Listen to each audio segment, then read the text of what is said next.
রাধে হরি বল। হরে কৃষ্ণ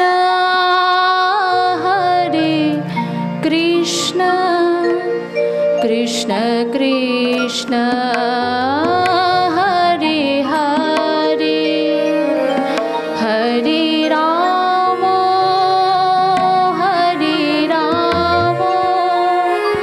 রাম রাম হরে হরে হরে কৃষ্ণ কৃষ্ণ কৃষ্ণ কৃষ্ণ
অজ্ঞানতিমিরন্ধস্য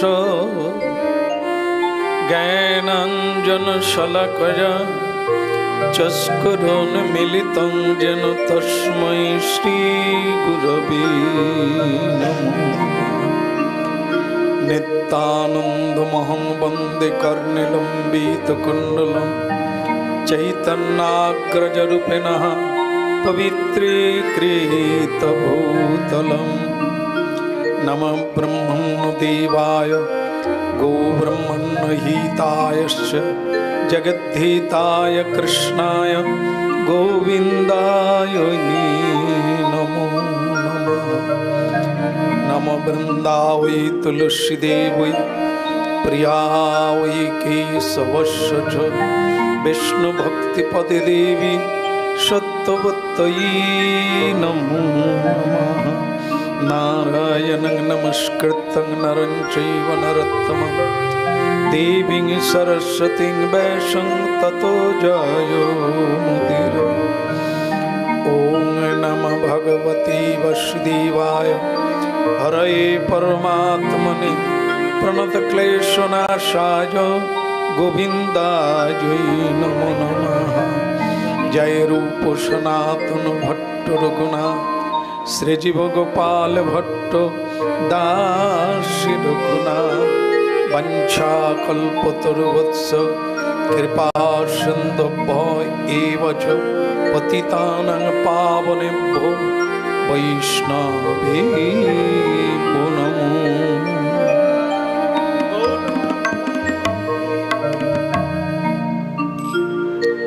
भज श्री कृष्ण चैतन्य प्रभु नित्यानंद श्री अद्वैत गदाधर श्रीवासदि गौर भक्त वृंद। भज श्री कृष्ण चैतन्य प्रभु नित्यानंद श्री अद्वैत गदाधर श्रीवासदि गौर भक्त वृंद। भज श्री कृष्ण चैतन्य प्रभु नित्यानंद श्री अद्वैत गदाधर श्रीवासदि गौर भक्त वृंद। भज श्री कृष्ण चैतन्य प्रभु नित्यानंद श्री अद्वैत गदाधर श्रीवासदि गौर भक्त वृंद। भज श्री कृष्ण चैतन्य प्रभु नित्यानंद श्री अद्वैत गदाधर श्रीवासदि गौर भक्त वृंद। भज श्री कृष्ण चैतन्य प्रभु नित्यानंद श्री अद्वैत गदाधर श्रीवासदि गौर भक्त वृंद। श्री कृष्ण चैतन्य प्रभु नित्यानंद श्री अद्वैत गदाधर श्रीवासदि गौर भक्त वृंद। भज श्री कृष्ण चैतन्य प्रभु नित्यानंद श्री अद्वैत गदाधर श्रीवासदि गौर भक्त वृंद। हरे कृष्ण कृष्ण कृष्ण कृष्ण हरे हरे हरे राम राम राम हरे हरे। हरे Krishna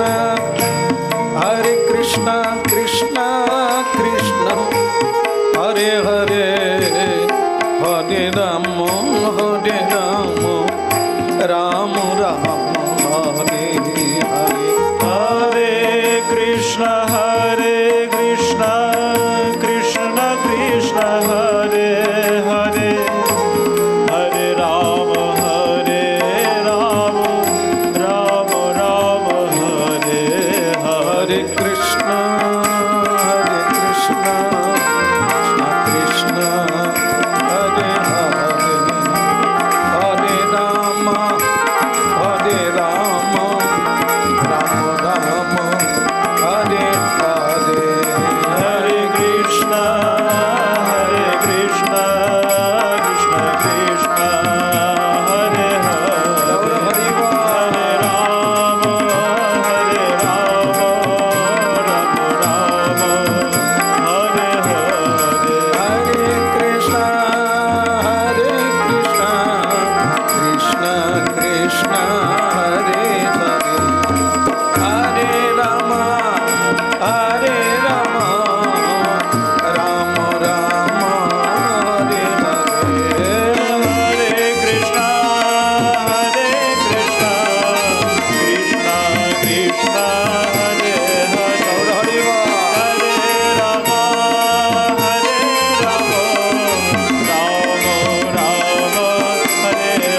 Hare Ram, Ram Ram, Hare Hare, Hare Krishna, Krishna Krishna, Hare Hare, Hare Rama, Rama Rama, Hare Hare. Hare Krishna, Krishna Krishna, Hare Hare, Hare Ram, Ram Ram, Hare Hare. Hare Krishna, Krishna Krishna, Hare Hare, Hare Rama, Rama Rama, Hare Hare. Hare Bol,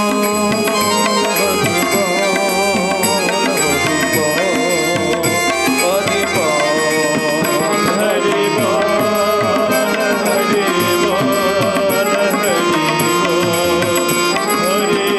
Nitai Gaur Hare Bol, Hare Bol, Hare Bol. Hare Hare Bol,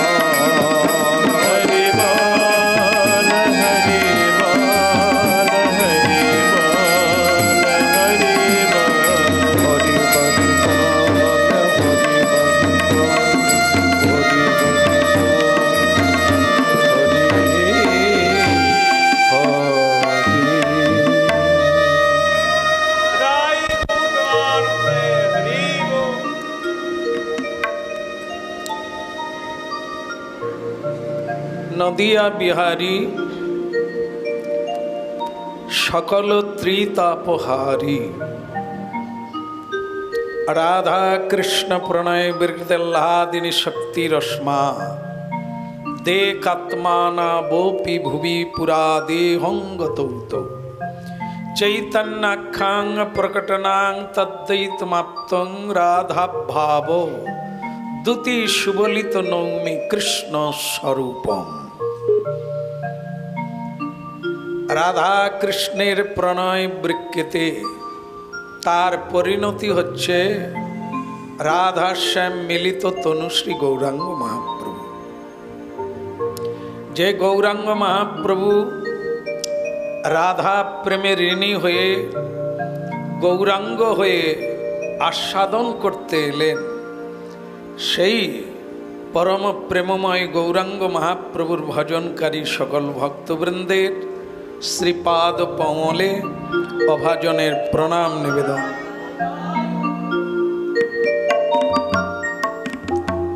জয় জয় রাধা মাধব, জয় জয় কুঞ্জ বিহারী, জয় জয় রাধা মাধব, জয় জয় কুঞ্জ বিহারী, জয় জয় রাধা মাধব, জয় জয় কুঞ্জ বিহারী। জয় রাধা মাধব, জয় জয় কুঞ্জ বিহারী। গোপী জন বল্লভ গিরিবরধারী, গোপী জন বল্লভ গিরিবরধারী, গোপী জন বল্লভ গিরিবরধারী। গোপী জন বল্লভ গিরিবরধারী। জয় জয় রাধা মাধব, জয় জয় কুঞ্জ বিহারী। জয় জয় রাধা মাধব, জয় জয় কুঞ্জ বিহারী। যশোদানন্দন শ্রী মধুসূদন, যশোদানন্দন শ্রী মধুসূদন, যশোদানন্দন কংস নিষূদন, যশোদানন্দন কংস নিষূদন। যমুনা তীর বনচারী, যমুনা তীর বনচারী, যমুনা তীর বনচারী। যমুনা তীর বনচারী।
परम दयाल श्री गौरंग महाप्रभु के, जगत गुरु श्री नित्यानंद प्रभु के, सकल भक्त वृंद के, अमल पुराण श्रीमद् भागवत के, बोलो निताय गौर प्रमाण। श्रीमान महाप्रभु একটি ভাগবতের শ্লোক ব্যাখ্যা করেছিলেন ৬৪ প্রকারের। সেই শ্লোকটি হচ্ছে আত্মা রামস্য মুনার নির্গন্থা অপ্ররুক্রমে হইতু কিং কুর্বন্ত ভক্তির মৃত্যুত ভূতগণহরি। বাংলা এরকম হচ্ছে যে যারা আত্মারামী আত্মারামস্য মুনার নির্গন্থি। আত্মারাম কারা? যারা শান্ত রসের ভক্ত। পঞ্চরসের মধ্যে যারা শান্ত রস, বৃন্দাবনের অপ্রাকৃত যুগল ভজনের যে রসাস্বাদনের বিষয়, তা প্রথম হচ্ছে শান্ত রস। এই শান্ত রসের পাত্র কারা? তাহলে আরো অনুভব হবে। বৃন্দাবনে গোধন মানে গাভী, যারা আছে এরা হচ্ছে শান্ত রস। যারা ঋষি মুনি এরাও শান্ত রসের পাত্র। আর যারা বৃন্দাবনে বৃক্ষলতাদি এরাও শান্ত রসে। এই শান্ত রসের পাত্র এতজন রয়েছে, মুনি ঋষিও তার মধ্যে পড়ে। কিন্তু এখানে শ্রীমদ্ ভাগবতে বলছেন আত্মা রামস্য মুনার নির্গন্থা। যে মুনি ঋষি যোগী, যারা পরমাত্মায় আত্মনিবেদন করেছে, একাকার হয়ে গেছে, তারা পর্যন্ত ভগবান শ্রীকৃষ্ণের যে মধুর লীলা, সেই লীলা শ্রবণে আত্মা রাম গণেরও মনকে আকর্ষণ করে লীলা কথা। প্রমাণস্বরূপ আপনারা যারা কথা শুনতে এসেছেন, আপনাদের মধ্যে আমিও পড়ি। তো আমরা কি হয়, কোনো গল্প বললে যতটা ভালো লাগে, কঠিন তত্ত্ব বললে মাথা ঝিমঝিম করে। ভগবানের লীলা কথা বললে যতটা আনন্দ হয়, কিন্তু এই ত্যাগ করো, এই করো, এটা করো না, এগুলো বললে যেন মনে হয় এই সময়টা কখন কাটবে, ভালো লাগে না, মাথায় নিতে পারি না। ঠিক কথা ঠিকই আছে, এগুলি আমরা ঠিক বুঝে নিতে পারি না। ত্যাগের কথা তো শুনতেই পারি না। মানে যদি এরকম কোনো কথা হয় যে যা করছো খুবই ভালো করছো, যা করবে আগামী দিনে তাও ভালো করবে, তাহলে একটু খুশি হওয়া যায়। তাহলে ভাগবত আমাদেরই কথা বলছে। তা আমরা যেগুলো ভালোবাসি, সেটা হচ্ছে ভোগের কথা বললে ভালো, কিন্তু ত্যাগের কথা বললে যেন মনে হয় এই ক্ষণটা কখন শেষ হবে, সেটার জন্য অপেক্ষা করি। তাই এই আত্মারামগণের কথা এখানে বললেন। আত্মারাম যাদেরকে বলা হয়, সেই যে স্তরটা, এটা বুঝতে কঠিন, কারণ আমরা ওই স্তরটা বুঝি না। আমরা খেটে খাওয়া মানুষ, অল্প বুদ্ধির মানুষ। এই নানা রকম শুনে মনে হলো ভগবান ছাড়া কিছু নাই, তাই একটু ভগবানের দীক্ষা শিক্ষা নেওয়া দরকার, একটু তুলসী পরিক্রমা করা দরকার, না করার চাইতে ভালো। এরকম একটা মুদ্রার উপরে, মোটামুটির উপরে আমরা ধর্ম করছি বলে মনে করছি। এই জন্য আমরা আত্মা রামটাম এসব খুব একটা বুঝতে পারি না, কিন্তু এগুলো আবার না বুঝলে ঈশ্বর তত্ত্বটা অবধি থেকে যাবে। যেমন লীলা আমরা শুনলে ভালো লাগে, এটা যেমন ঠিক, কিন্তু ভালো লাগাটাই ভালো না, ভালো হতেই হবে। মানে ঈশ্বর লীলা ধরে রাখতে গেলে আমাদের আবার তত্ত্বটা জানতে হবে, না হলে কিন্তু মাথায় থাকবে না। অনেক কথাই আমরা তো শুনি, মাথায় কম থাকে, শুনতে ভালো লাগে কিন্তু ওটা মাথায় ধরে না। কারণ কি না, তত্ত্বটা না জানার জন্য মাথা থেকে ডিলিট হয়ে যায়, গুরুত্ব থাকে না। যেমন আমরা যেটা বুঝি সেটা পাগল বোঝে না, একটা বাচ্চা বোঝে না। যেমন আমরা বুঝি আমাদের কাছে টাকা পয়সা খুব একটা দামি জিনিস, সংসারে সোনা দানা, এগুলো একটা বাচ্চা বোঝে না, কারণ সে জানে এগুলো খেলনার কাগজ, টাকা পয়সা এগুলো একটা কোনো একটা বস্তু। কেন না, ও অজ্ঞানী আর আমরা জ্ঞানী, আমাদের কাছে এটা যত ভালো লাগে ওটা তত ভালো লাগে না। ঠিক সেরকম এই যে ভগবত কথা মানে কৃষ্ণ কথা দশম স্কন্ধে গিয়ে শুরু করলেন সুখদেব গোস্বামী। মাত্র 7 দিন বাঁচবেন পরীক্ষিত মহারাজ, তা সেটা শুরু করলেন দশম স্কন্ধে গিয়ে। কিন্তু কেন? তার কারণ হলো এটা, এই ভগবত তত্ত্ব জানতে হবে, তারপর তোমার ভগবত চরণার বিন্দে ভক্তি জন্ম নেবে, ভক্তিটা আবার স্থিতিশীল হতে হবে। স্থিতি মানে কি?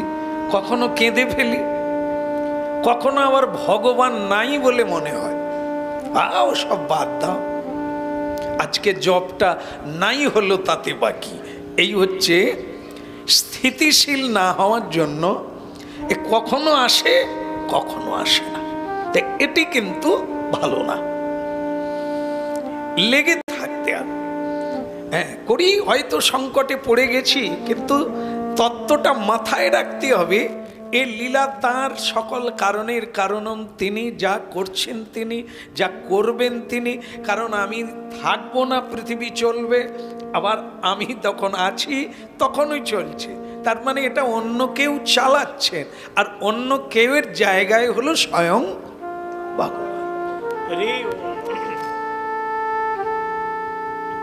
তিনি ব্রহ্মাণ্ড পরিচালনা করছেন, এটি সত্য। না জানার কারণে আমি নিজেকে টেনশনে ফেলে দিই যে আমাকেই করতে হবে, আমি ছাড়া করার কেউ নাই। তাই এটি হচ্ছে আপনার দুঃখের কারণ। আর যখন আপনি এটা জানতে পারবেন তখন আপনার আনন্দ হবে, এই টেনশন থাকবে না, আর এত ভয় থাকবে না, এত জরিমা থাকবে না। আপনি ক্লিয়ার থাকতে পারবেন, কারণ আমারও তো টেনশন নেওয়ার কোনো দরকার নেই। দেখেন পৃথিবীতে কোটি কোটি জীবের সৃষ্টি করেছেন ভগবান, বলতে পারবেন সঞ্চয় কারা করে?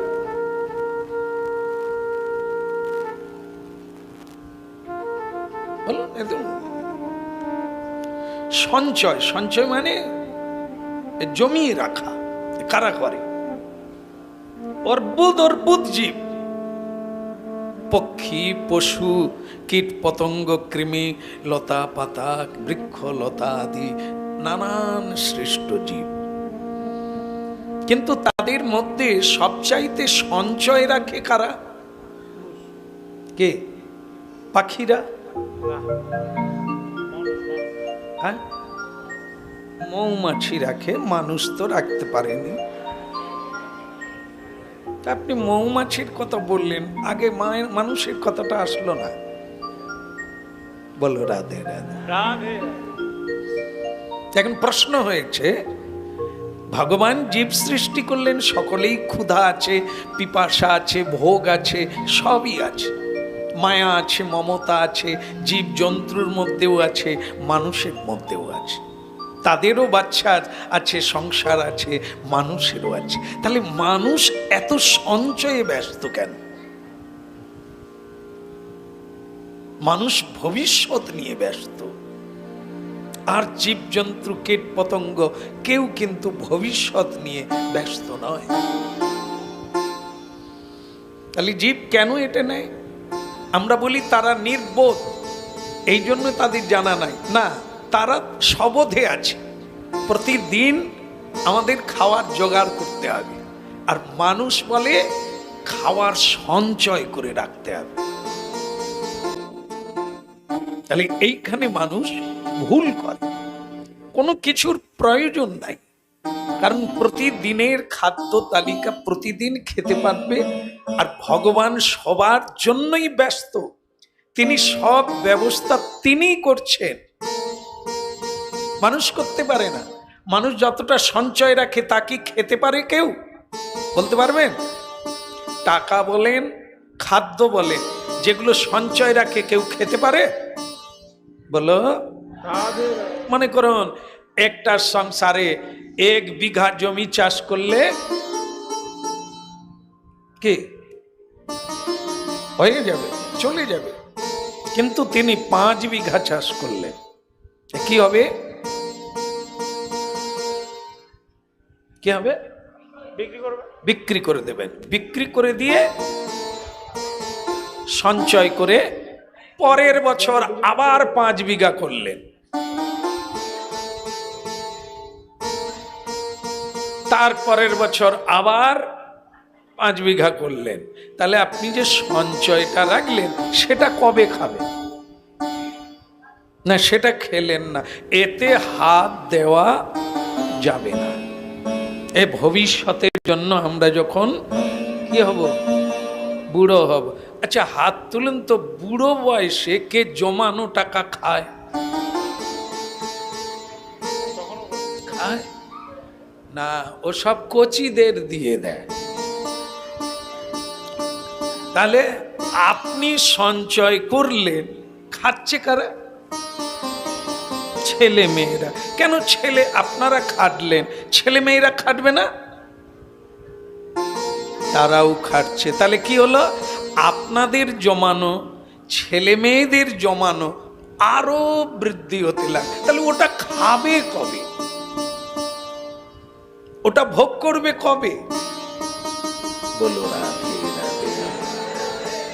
হ্যাঁ, আজকে সকালবেলা একটু বেরিয়েছিলাম বাঁধের দিকে, খুব বেরোই না তো। একজন মানে খুব ছোটবেলার লোক দেখা, আরে আপনি তো ফাটি দিচ্ছেন। কি বলে? গোটা ক্ষোভটা তো আপনি নিয়ে নিলেন, কি করছেন আপনি? দেখেন ব্যাপারটা কি জানো, লুচি ভাজলে পাড়ার লোকও জানতে পারে। কেন?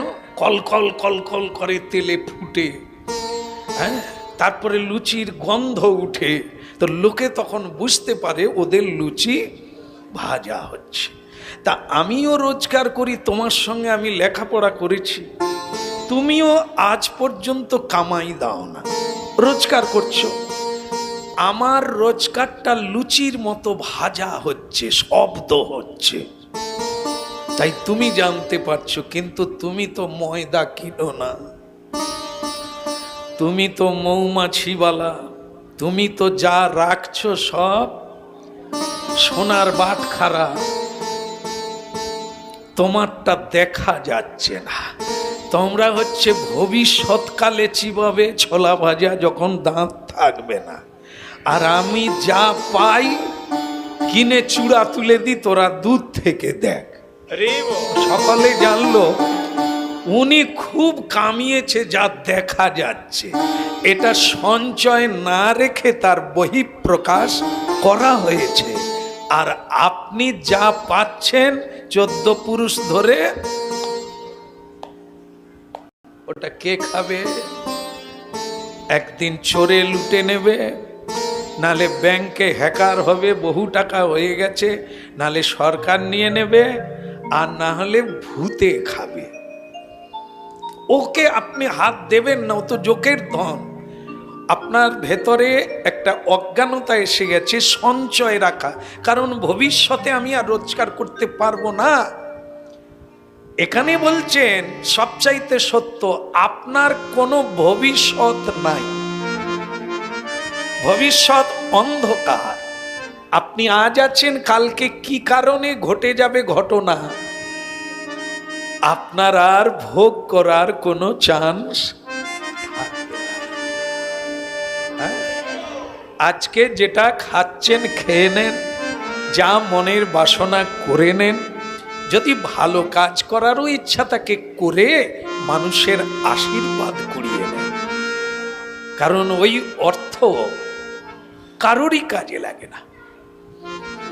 এই জন্য কি মনুষ্য জীব এই তত্ত্ব না জানলে জীবনকে উপভোগ করতে পারে না।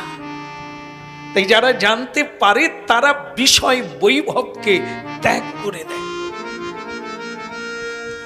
উড়িষ্যার রাজা প্রতাপরুদ্র মহাপ্রভুকে দর্শনের পরে তিনি বলে দিলেন, আমি আর রাজ্য চালাবো না। মহাপ্রভুর কথা শুনে রূপ সনাতন মন্ত্রিত্ব ত্যাগ করে দিয়ে বৃন্দাবনে চলে গেলেন। লালাবাবু শ্রীকৃষ্ণ কথা শুনতে শুনতে হৃদয় বদলে গেল। যেগুলো আমার নয়, যার সঙ্গে কোনো কাজে লাগবে না, তার জন্য ধরে রেখে কোনো লাভ নেই। যে আমার হৃদয়ে থাকবে, যাকে আমি জন্ম জন্ম ধরে রাখতে পারবো আনন্দময়, আমি তাকেই ধরে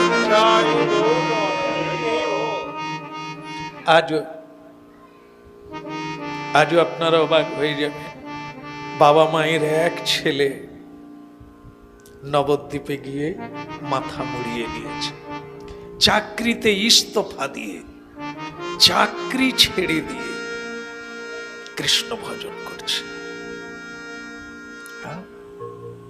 কি আছে এই নামের মধ্যে, কি আছে ভগবত তত্ত্ব কেউ জানতে পারলে এই মিথ্যা মরীচিকার সংসারে সে আকৃষ্ট হয় না। এই জন্য মহাপ্রভু 64 প্রকারের ব্যাখ্যা করেছেন এই শ্লোকটির, কালজয়ী শ্লোক। সার্বভৌমের সঙ্গে তিনি এই শ্লোকটি 64 প্রকারের ব্যাখ্যা করেছেন। এক অদ্ভুত জিনিস, আত্মা রামস্য মুনির নির্গন্থা অপ্ররুক্রমে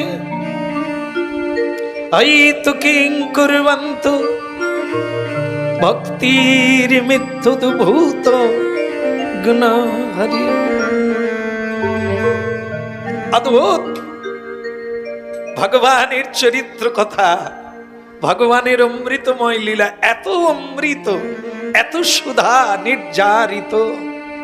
আত্মা রামীগণ পর্যন্ত শ্রীকৃষ্ণ কথা শোনার জন্য সাধুগুরুর কাছে গিয়ে বসে আছে, একটু কৃষ্ণ কথা বলে।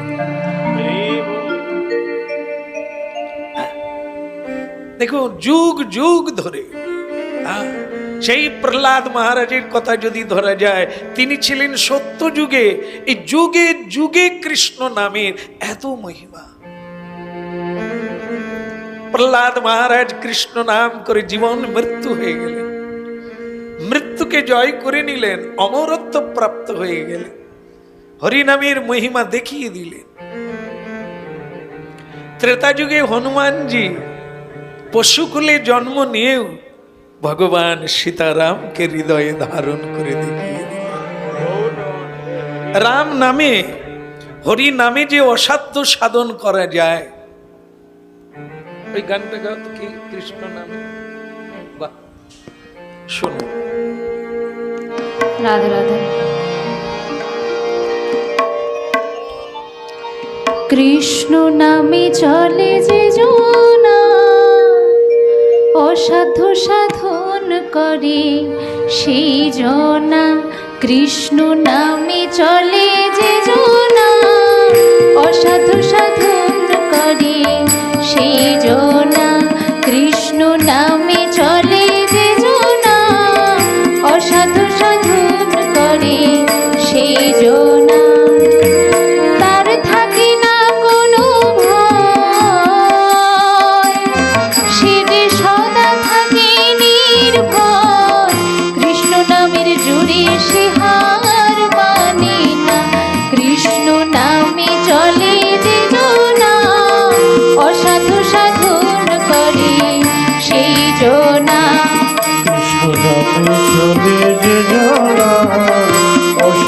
সাধন করে সেজনা। অগ্নিকুণ্ডে তিনি যখন দেন ফেলে, ঠিক সময়ে তিনি আবার নেন যে কুলে তুলে। অগ্নিকুণ্ডে তিনি যখন দেন ফেলে, ঠিক সময়ে তিনি আবার নেন যে কুলে তুলে। সঠিক প্রমাণ আমি নিজে প্রকাশ সাধ্য নাই জানাই, সঠিক প্রমাণ আমি নিজে প্রকাশ সাধ্য নাই জানাই। অসাধু সাধন করে সেই জনা, কৃষ্ণ নামে চলে যে জনা। অসাধু সাধন করে সেই জনা, কৃষ্ণ নামে চলে যে জনা, অসাধু সাধন করে সেজনা। কর্মদোষে দুষ্ট কেহ হলে, কৃপাময়ী করেন কৃপা সন্তানের মঙ্গলে। কর্মদোষে দুষ্ট কেহ হলে, কৃপাময়ী করেন কৃপা সন্তানের মঙ্গলে। ইচ্ছাময়ীর ইচ্ছা ভিন্ন বৃক্ষ পুত্র নরে না, ইচ্ছাময়ীর ইচ্ছা ভিন্ন বৃক্ষ পুত্র নরে না। অসাধু সাধন করে সেই জনা, কৃষ্ণ নামে চলে যে জনা। অসাধু সাধন করে সেই জনা, কৃষ্ণ নামে চলে যে জনা। অসাধু সাধন করে সেই জনা, তার থাকে না কোনো ভয়, সে যে সদা থাকে নির্ভয়। কৃষ্ণ নামের জোরে সে হার মানে না, কৃষ্ণ নামে চলে যে জনা। অসাধু সাধন করে সেই জনা, কৃষ্ণ নামে চলে যে জনা। অসাধু সাধন করে সেই জনা। জয় গৌতমানন্দে। হরি বল, হরি বল। তাহলে কথাটার সঙ্গে হ্যাঁ গানটার কিরকম মিল আছে, আছে না? কৃষ্ণ নামে চলে আয়, অন্য কেউ পারবে না।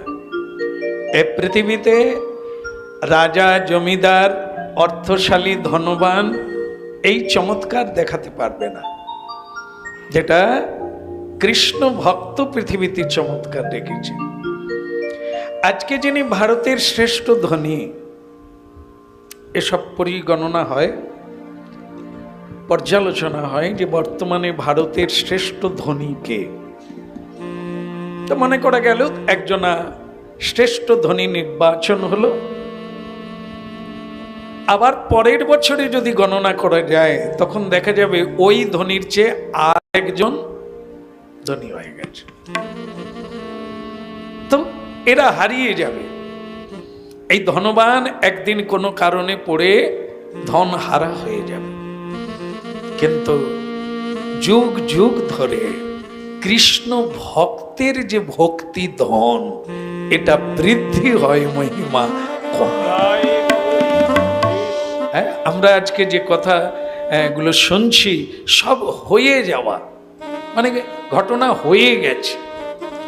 আজও সেগুলি স্মরণ করে বহু মানুষের চরিত্র বদল হচ্ছে, বহু মানুষ সেই পথকে অনুসরণ করছে, আর সে কথা শুনে বহু মানুষ শান্তি লাভ করছে।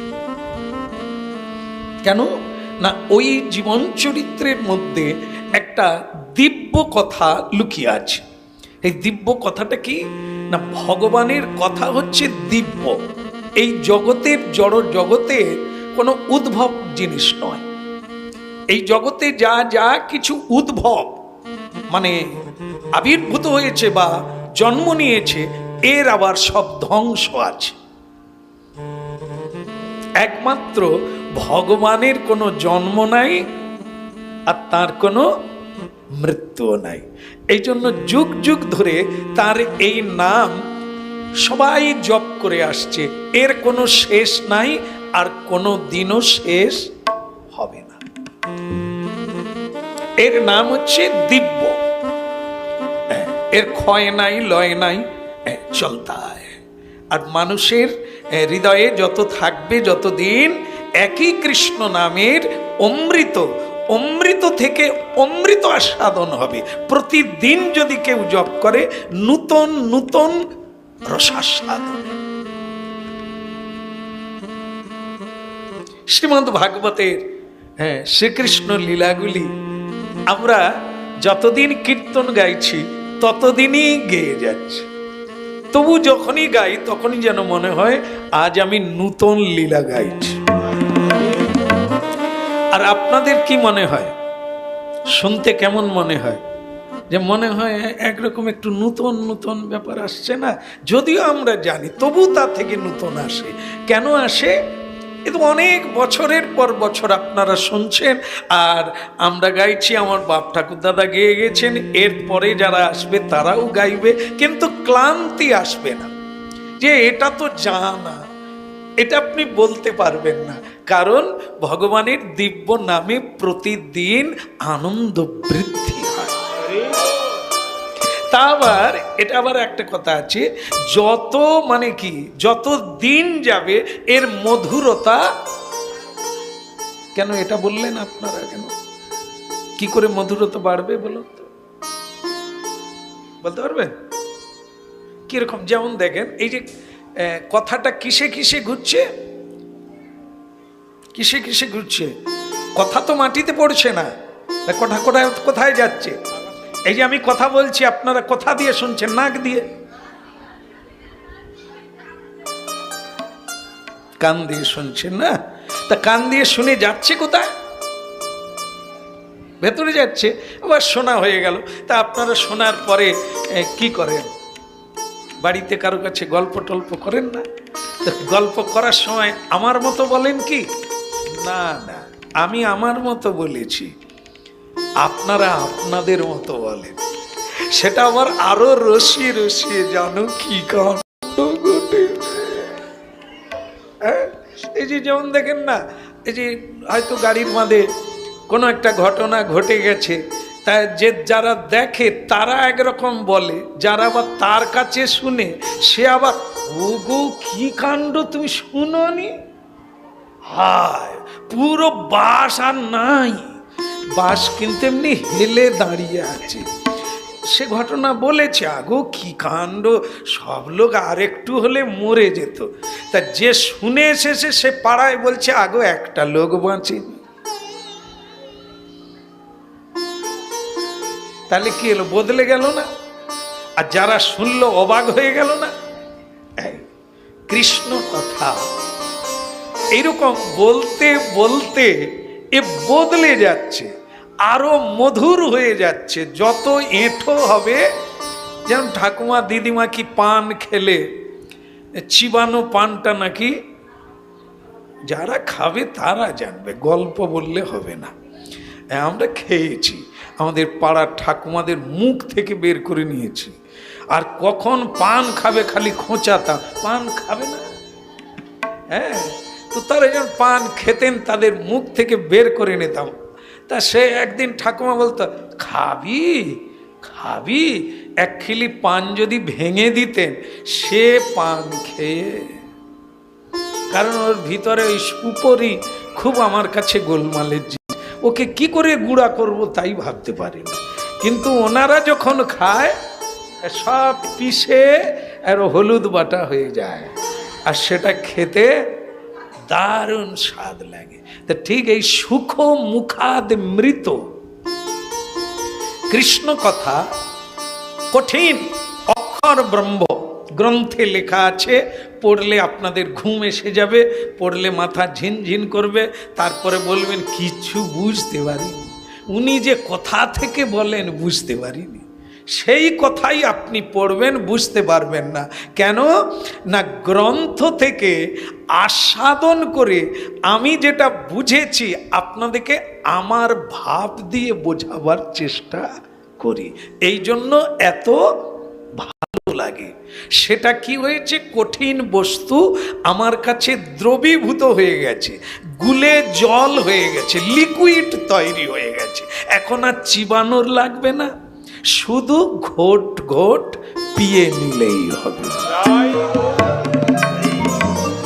এই জন্য ভাগবতে বলেছেন পিবত ভাগবত রসমালয়, পিয়ে পিয়ে খাও, চিবাতে হবে না, কোনো ভাবতে হবে না। এখন শুধু শোনো আর চিবিয়ে চিবিয়ে নয়, পিয়ে পিয়ে খাও। পিবত ভাগবত রসমালয়।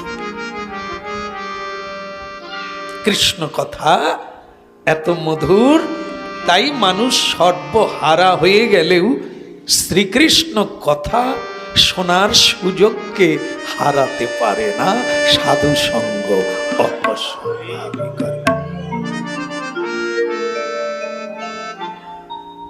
গোবিন্দ বল রাধে গোপাল বল, গোবিন্দ বলো রাধে গোপাল বলো, গোবিন্দ বল রাধে গোপাল বল, গোবিন্দ বলো রাধে গোপাল বলো, গোপাল বল গোবিন্দ বল, গোপাল বলো গোবিন্দ বলো, গোপাল বল গোবিন্দ বল, গোপাল বলো গোবিন্দ বলো, গোবিন্দ বল রাধে গোপাল বল, গোবিন্দ বলো রাধে গোপাল বলো, রাধা রমন হরি গোবিন্দ বল, বলো রাধা রমণ হরি গোবিন্দ বলো, বল রাধা রমন হরি গোবিন্দ বল, বলো রাধা রমণ হরি গোবিন্দ বলো, বল গোবিন্দ বল রাধে গোপাল বল, বলো গোবিন্দ বলো রাধে গোপাল বলো, গোবিন্দ গোবিন্দ গোপাল বল, গোবিন্দ গোবিন্দ গোপাল বল গোপাল বল রাধে গোবিন্দ বল, গোপাল বলো রাধে গোবিন্দ বলো, গোপাল বল রাধে গোবিন্দ বল, গোপাল বলো রাধে গোবিন্দ বলো, গোপাল বল রাধে গোবিন্দ গোপাল বল রাধে গোবিন্দ।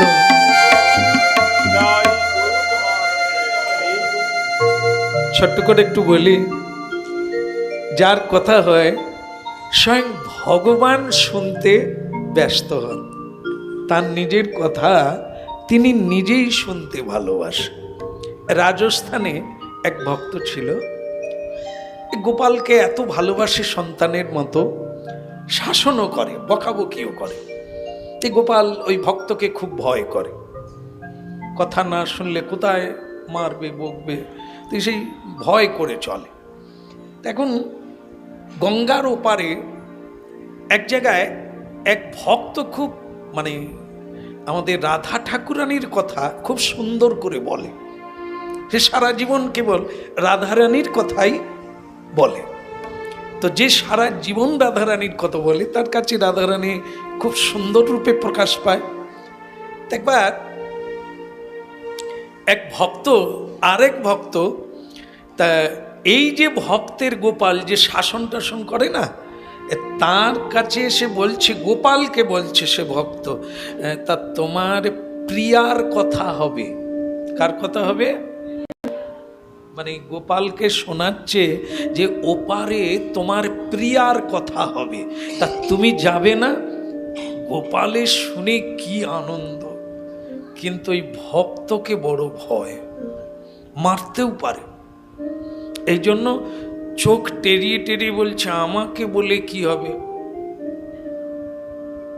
ওনাকে বলো, উনি যদি হ্যাঁ বলে তাহলে আমি তোমার সঙ্গে চলে যাব, আর সে ভক্তও ওনাকে ভয় করে, ভক্ত সবসময় গম্ভীর থাকে। হ্যাঁ, তাই জন্য সে এরকম রুটি বানাচ্ছে, গোপালের জন্য রুটি বানাচ্ছে, ঘি মাখিয়ে রুটি বানাচ্ছে। খাবে, সারা জীবনটা হাত পুড়ে পুড়ে খাওয়াচ্ছি আর খেয়েই যাচ্ছে। একটা দিনও এসে একটু হেল্প করতে পারে না, একটু সাহায্য করতে পারে না, শুধু করে দেবো আর বসে বসে খাবে। ওই গজ গজ করছে আর বানাচ্ছে। গোপাল ভাবছে বোধহয় ওপারে যাওয়া যাবে না, যা রেগে আছে। তো সেই ভক্ত, যে ভক্তকে গোপাল জানিয়ে দিয়েছে যে তুমি আমার মনিবকে, মালিককে বলো যদি ছাড়ে ওপারে যাব, সেই ভক্ত এবার মিন মিন করে এসে বলছেন যে তা তোমার তো গোপাল ঘরে রয়েছে, তা গোপালের প্রিয়া, হ্যাঁ, তার ভালোবাসার লোক রাধারানী, তা তার কথা ওপারে হবে। তা তুমি তো পারলে একটু গোপালকে, শোনো বয়সটা কত, এই বয়সে ওপারে যাবে, মেয়ে মানুষের কথা শুনবে, কি দরকার আছে? এরে সর্বনাশ, মানে সে তো সন্তান জ্ঞানী দেখে। হ্যাঁ, তাই এই বয়সে তাকে ওপারে যেতে হবে? এত বড় আস্পর্ধা কার হলো? তোমাকে বলেছে? বলছিল যে আমি বলবো না, তুমি বলো। এইবার রাগ আর যাবে কোথা, রুটি ফেলে দিয়ে গোপালের একবারে মন্দিরে গিয়েই বলছেন, বেশ তো লোক লাগাতে পারো, কেন এটা খাবো ওটা খাবো তখন বলতে পারো, ওখানে যাব কথাটা নিজে বলা যায়নি? গোপাল সুরসুর করে এরকম হয়ে যাচ্ছে যে যদি মারে কি। তা সেই গোপাল তখন বলছে, না না আমি কোথায় বলবো, কে এসেছে আমি কি জানি? ওই সাধক বলছিল নাকি কি রাধা নামে কীর্তন হবে, তাই আমাকে ডাকছিল। তা তুমি যদি না বলো আমার কি যায় আসে, আমি কি রাধা নামে কাউকে চিনি? চিনিও না, জানি না, তো আমার লোভ জাগবে কি করে? তুমি রুটি বানাও, আমি খাবো। তো সে সাধক তখন বলে, ও তোমার একবার যখন ঝুঁক হয়েছে তুমি কোথাও দিয়ে গলবে, এদিকে এসো রুটি বানাবে, মানে কাছে নিয়ে বসতে চায়, এদিকে এসো রুটি বানাবে এসো। তো গোপাল দেখলো যদিও যাওয়ার সুযোগ ছিল আর হলো না, তো কাছে নিয়ে বসছে, এবার রুটি বানাচ্ছে। তা গোপাল বলে, রুটি তো একজনেই বানায়, আমি কি করব? বানাও, আমি ভাবছি তুমি বানাও। গোপাল সারা জীবনে কোনোদিন রুটি বানায়, খায়, কি লাগবে বলে দেবে, কিন্তু রুটি বানাতে হয় কি করে সে কি জানবে। তো সে তখন বলছে, প্রতিদিন তো মোটা মোটা রুটি দাও, ভেতরে তার কোনো আগুন ঢুকেনি, নুনও ঢুকেনি, তা আজ আমি রুটি বানাচ্ছি দেখো। বলে সে তো জানে না যে মাঝে মাঝে আটা দিতে হয় আর তাকে উল্টে দিতে হয়, তাই না? গোপাল তো ওটা জানে না, সে জানে যত চাপ দেব বাড়বে, ঠিক আছে? তো বেড়ে যাচ্ছে চাপে পড়ে, কিন্তু যখন তুলতে যায় আর উঠেনি। আর ওদিকে সে তো ওই মানে রুটি সেঁকতে সেঁকতে বলছে, হলো কটা হয়েছে? গোপাল চিন্তা করে, একটাই বাগাতে পাচ্ছি না, বলে কটা হয়েছে। তারপর ওদিকে যখন রুটি শেষ, সে সাধু তখন বলছে, কই কি হলো, সরো দেখি। এরকম একটু ধাক্কা দিয়ে সরিয়ে দিয়ে রুটি তুল, এই তোমার বহদ্দারি, হ্যাঁ, আবার খালের ওপারে যাব, খবরদার সব চলবে না। রুটিটাই বানাতে শিখতে পারো না, তুমি প্রেমের কি বুঝায় মশাই? রাধারানীর কথা হবে, সে তো প্রেমের কথা, তুমি ছেলে মানুষ, রুটি বানাতে পারো না, তুমি কি প্রেম বুঝবে? ভগবান বলে, গোপাল বলে, তবু ঠিক ছিলাম, এই রুটি বানাতে গিয়ে পরিচয় হয়ে গেল যে আমার দ্বারা প্রেমও হবে না, বুঝুন। সেই ভক্ত রুটি যখন গোপালকে দিলেন, সবজি আর রুটি, তো খাওয়াতে খাওয়াতে বলছে যা বলার ভায়া হয়ে বলবে না, নিজে বলবে। ঠিক আছে, কি লাগবে, কোথায় যাবে, কি করবে, আমাকে সরাসরি বলবে, কাউকে বলার লাগে না। কেন, আমি কি তোমাকে খেয়ে ফেলি? গোপাল বলে আমার কি দোষ, সে এসে বলছিল তাই, ওসব বাদ দিয়ে দাও, আমি কাউকে চিনি না, কোথাও যাওয়ার দরকার নেই। রুটি খেয়ে গোপালকে নিয়ে বিছানায় শুয়ে পড়েছে ওই সাধক। এই কত গল্প বলছে, কতই তো। তখন গোপাল বলছে, আচ্ছা রাধা নামে মেয়েটা কি এমন করে যে তার গান লোকে গায়? মানে রাধা নাম তো শুনতে যাওয়া হলো না, যদি এনার কাছ থেকে শুনতে পাওয়া যায়। তখন ইনি ওই গায়ে চাপড়ে চাপড়ে বলছে, ঘুমিয়ে পড়ো, ও মেয়েটা কিচ্ছু জানে না, ওই মেয়েটাই তো নষ্টের গোড়া, ওই গোপালকে তো ওই মেয়েটাই আকর্ষণ করলো, কৃষ্ণকে ওই মেয়েটাই আকর্ষণ করলো। মানে সেই যে কৃষ্ণ, এটা যেন ওই সময় সাধক ভুলে গেছে।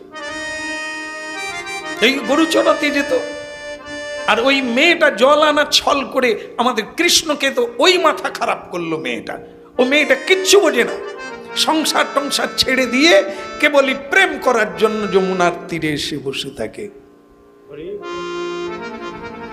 গোবিন্দ তখন বলছেন, আচ্ছা মেয়েটার বয়স কত? সে প্রেম বোঝে, কৃষ্ণ বোঝে না। তো তখন ইনি দেখলো এ কথার উত্তর কিভাবে দেব। কৃষ্ণ যদি প্রেম না জানতেন তাহলে রাধারানীর সঙ্গে প্রেম হতো? দুজনে মিলে তো প্রেম হয়। একজন যদি প্রেম না জানে তাহলে অপরজনের সঙ্গে প্রেম হতেই পারে না। রসিকে রসিক জানে, প্রেমিককে প্রেমিক জানে। দুজনকে প্রেমিক হতে হবে, তবে তো প্রেমাস্বাদন করা যাবে। তা এই জন্য সে তখন বলছে, দেখো গোপাল, তুমি যেমন ছোট আছো ছোট থাকো, কখনো বড় হতে যেও না। আমি তোমাকে ছোট রূপেই দেখতে চাই, বালক রূপে দেখতে চাই, প্রেমিক রূপে আমি তোমাকে দেখতে চাই না। গোপাল দেখলো ইনি বাল্য রসের ভক্ত, রাধা রানী যুগল বিগ্রহ চায় না, তাহলে এর সঙ্গে ওই আলোচনা হবে না, এ ওই প্রেম বোঝে না। তাই ভক্তমণ্ডলী মায়েরা, শুরুতেই আমরা শুনেছিলাম শান্ত দাস্য সখ্য বাৎসল্য মধুর, এটি আলাদা আলাদা। মায়ের সঙ্গে প্রেম, বন্ধুর সঙ্গে যেটা সেটাও প্রেম, আর মধুর রসের রাধারানীর সঙ্গে আমার গোবিন্দের প্রেম, এটা হচ্ছে নিখিল বিশ্বের একমাত্র প্রেম, নিত্য প্রেম। যে প্রেম সংসারে এলে সংসার আনন্দময় হয়ে যাবে। এই জগতে সব আছে, শুধু ওই প্রেম নাই বলেই মানুষ যেন মরুভূমিতে বাস করছে।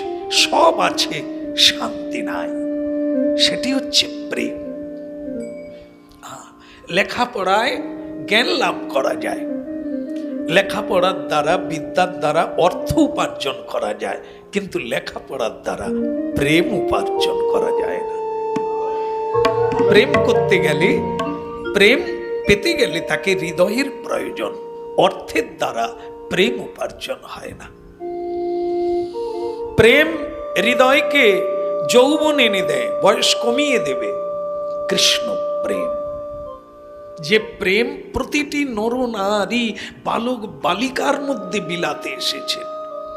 তা আমরা যাকে প্রেম জানি, এটা কিন্তু প্রেম নয়, একে কাম বলেছেন। কাম, কাম মানে কামনার উত্তেজনা। এখনই ভালোবেসে বিয়ে করে, আবার এখনই দুজনের বিচ্ছেদ হয়ে যায়। কেন না প্রেম নাই, কাম, পরস্পর অভাব এসে গেছে। আমি দিলাম, তুমি দিলে না, তোমার কাছে কি আমি আশা করতে পারি না, এগুলো কাম, কামনা। আর রাধারানী কি বলছেন, আমাকে তুমি পদদলিত করো, আমাকে তুমি নিষ্পেষিত করো, আমাকে তুমি ত্যাগ করো, তুমি লম্পট হও, তুমি অন্যের সঙ্গে প্রেম করো, আমার তাতে কোনো যায় আসে না। তবু আমি জন্মে জন্মে প্রার্থনা রাখবো তুমি আমার প্রাণনাথ। মহাপ্রভু এই শ্লোক অষ্ট শ্লোকের শেষ শ্লোক, মধুর পর্যায়ের শ্লোক। অশ্লীষবা পদারথাং মামনষ্টু। এই শ্লোক তিনি উচ্চারণ করছেন এই অমূল্য ধন প্রেম দান করার জন্য। এই রাধা প্রেম দরকার কেন? এখানে স্বার্থ শূন্য। প্রেম মানে ভালোবাসা। কাউকে ভালোবাসলে বিনিময়ে কিছু চায় না। আমি তোমায় ভালোবাসি, তুমি আমাকে না ভালোবাসলেও আমি তোমায় ভালোবাসি। এটি হচ্ছে রাধারানীর প্রেম। চন্দ্রাবলীর প্রেম হচ্ছে আমিও তোমায় ভালোবাসবো, তুমিও আমায় ভালো। এটি হচ্ছে সংসারের প্রেম। যদি এর একটা ঘাটতি হয়ে যায়, বিচ্ছেদ এসে যায়, হ্যাঁ তোমাকে লাগবে না। তো এই জন্য একে বলছেন কাম, আর রাধারানীর প্রেমকে বলছেন নিষ্কাম প্রেম। চৈতন্য চরিতামৃতে তাকে বলছেন অহৈতুকী কৃষ্ণ প্রেম। অহৈতুকী মানে কি? হেতু। কোনো কিছু পাওয়ার বিনিময়ে ভালোবাসি না, ভালোবাসা যায়, ভালোকে ভালোবাসি, তার বিনিময়ে কিছু চাই না।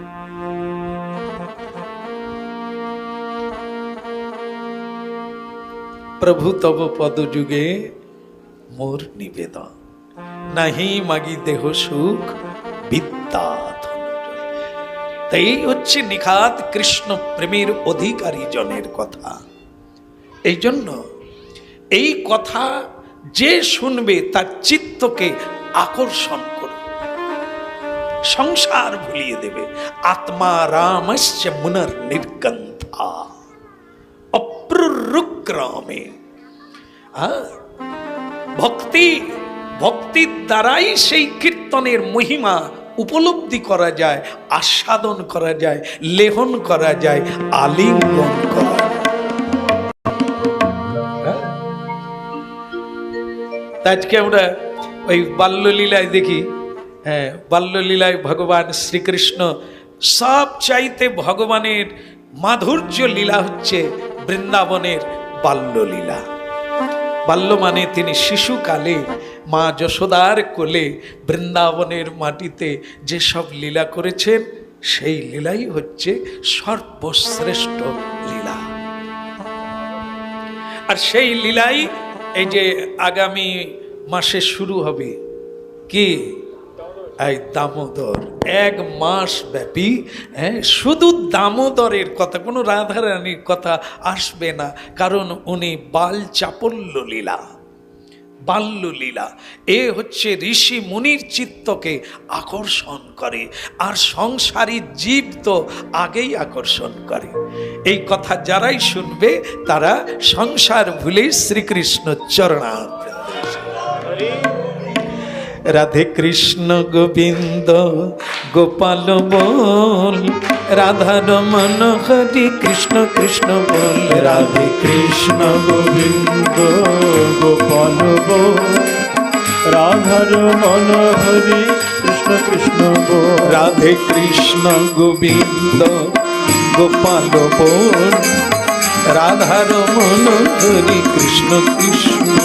রাধে কৃষ্ণ গোবিন্দ গোপাল বল, রাধার মন হরি কৃষ্ণ কৃষ্ণ বল। রাধে কৃষ্ণ গোবিন্দ গোপাল বল, রাধা রমন কৃষ্ণ কৃষ্ণ। রাধে কৃষ্ণ গোবিন্দ গোপাল বল, রাধার মন হরি কৃষ্ণ কৃষ্ণ বল। কৃষ্ণ কৃষ্ণ বল, রাধে রাধে বল, বল কৃষ্ণ কৃষ্ণ বল, রাধে রাধে বল। কৃষ্ণ কৃষ্ণ বল, রাধে রাধে বল, কৃষ্ণ কৃষ্ণ বল, রাধে রাধে বল। রাধে কৃষ্ণ গোবিন্দ গোপাল বল, রাধা রাধে কৃষ্ণ গোবিন্দ গোপাল বোল রাধার মন হরি কৃষ্ণ কৃষ্ণ বোল গিরিধারী বল গোবর্ধন বল গিরিধারী বোল গোবর্ধন বোল গিরিধারী বল গোবর্ধন বল গিরিধারী বোল গোবর্ধন বোল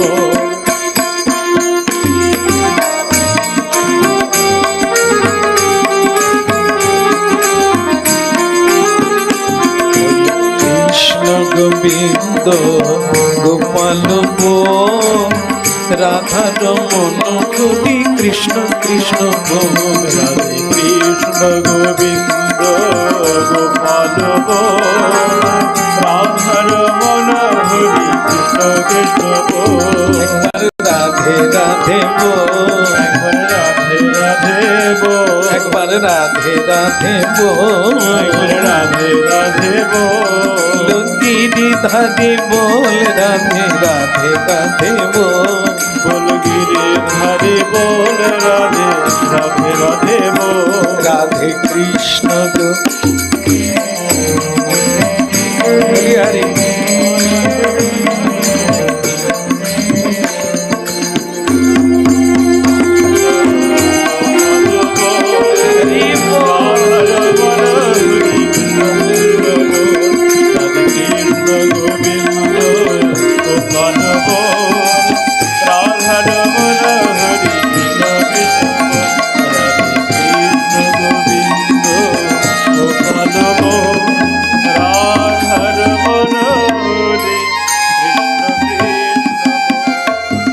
হরি বল। বাল্যলীলায় একটি লীলা আছে। একবার মানে মা যশোদা গোপালকে স্তনদুগ্ধ দিতে দিতে মা একটু বোঝাবার চেষ্টা করছে, কারণ সারা গ্রামবাসী পাড়া প্রতিবেশী প্রত্যেকেই বলে যাচ্ছে যে যশোদা মা একটু শাসন করো, এ যা কাণ্ড করে না আর সহ্য করতে। নানা জনে বলে যায়, মা যশোদা সব শুনে নেয়, কিন্তু ওকে বোঝাবে কখন, ওকে বলবে কখন? ও তো শান্তই নয়, এ কথা শুনবে। অনেকে আবার অনেক রকম উপদেশ দিয়েছে। মা যশোদা বলে, কি করি বলতো, তুমি একটা উপদেশ দাও, কি করলে হবে? তো অনেকে অনেক রকম উপদেশ দেয়। কেউ বলে ওকে বেঁধে রাখো, কেউ আবার বলে ওকে স্কুলে পৌঁছে দাও, লেখাপড়া করলে মাস্টারের আওতায় থাকবে, ও স্তব্ধ হয়ে যাবে। ঠিক আছে, তো মা যশোদা বলল, দেখ তোরা বললি সবই ঠিক আছে, কিন্তু একে স্কুলে রেখে আমি থাকবো কি করে? কখন পুকুরে নেমে বসে থাকবে কুমিরের উপরে, কে দেখবে? আচ্ছা তোরা তবু বলেছিস, আমি চেষ্টা করব। এইবার এক সময় মা যশোদা সুযোগ পেয়েছে, গোপাল খুব আনন্দে আছে মায়ের কোলে, তা মা স্তনদুগ্ধ দিতে দিতে এরকম দুলছে, দুলতে দুলছে বলছে, গোপাল গোপাল এর সাথে চোখ বন্ধ করে খাচ্ছে। আর তা মা যশোদা বলছে, তুই যে এরকম দুষ্টামি করিস, তুই বড় হচ্ছিস না? হ্যাঁ। তোর লজ্জা করে না? হ্যাঁ। এরপরে তোর কোনোদিন বিয়ে হবে? হ্যাঁ। মানে তুই যেরকম দুর্নাম ছড়াচ্ছিস, এই চোর বদনাম হচ্ছে, লোকের ঘরে দুষ্টামি করার বদনাম, তোকে মেয়ে দেবে কে? হ্যাঁ। সে তার হুঁ হুঁ দিয়ে যায়। মা যশোদা শেষকালে দেখলো এ তো বোধহয় বুঝতেই পারেনি কোনো কথা, সবে যদি হঁ দেয় তাহলে বুঝেছে। মা স্তনদুগ্ধ থেকে ছাড়িয়ে, এই তুই বলতো লোকের ঘরে তুই ঢুকে ননি চুরি করিস কেন? তখন গোপাল বলছে, মা তুমি একটা লোকের ঘরের নাম বলো তো যে আমি চুরি করি। হ্যাঁ, তার মানে তুই, মা তুমি শুধু একটা নাম বলো। তার মানে কেন বলছি বলুন তো? কে বলে গেছে তার নামটা জানতে চায়, তাহলে তার সারা জীবনের মতো আর যাতে বলতে না পারে সে ব্যবস্থা নেবে। বড় দারোগা সাহেব নাম চাইছে, বলে মা তুমি শুধু একটা নাম বলো দেখি, আমি কার ঘরে কোনো ক্ষতি করেছি? তো তখন বলছে এই তো সকালবেলা রমা গোপী বলে গেল। কে গোপী? রমা গোপী। রমা গোপী যমুনার ঘাটে জল আনতে গিয়ে আমার সঙ্গে সকালবেলা দেখা হলো, আমাকে কতভাবে নিমন্ত্রণ দিল, আমি তার ঘরে গেলে চুরি করি? আমার হাতে ধরে কত করে অনুরোধ করলো, কানাইয়া তুই যে আর ও পাড়ার দিকে গেলি না, এবার যদি আমি তার বাড়িতে যাই আমি কি চুরি করতে গেলাম? বল না বালাই ষাট, এ তো নয়। তাহলে যে রমা গোপী বলে গেল ও বুঝতে পারবে না। না, আমাকে ডাকে, আমাকে দেখার জন্য কলসি কাকে নিয়ে দাঁড়িয়ে থাকে, আবার এখন আমার মাকে বলে গেছে আমি চুরি করে খাই। তো বাস এবার বলা যাক কাজ তার রমা গোপীর নাম লিখে নিয়েছে এমন। বাস পরের দিন একবারে ভোরবেলা দরজা খোলা, বাস রমা গোপীর বাড়িতেই কৃষ্ণ। অত বলার লোক নয়, পিঁড়ির উপরে পিঁড়ি দিয়ে, হাঁড়ির উপরে হাঁড়ি দিয়ে, তার উপরে উঠে ভাঁড়ে হাত ঢুকিয়ে দিয়েছে। বাস হালটাচ্ছে। আর ঠিক সেই সময় এদিকে গোপী এসে গেছে, এসে বলে কানা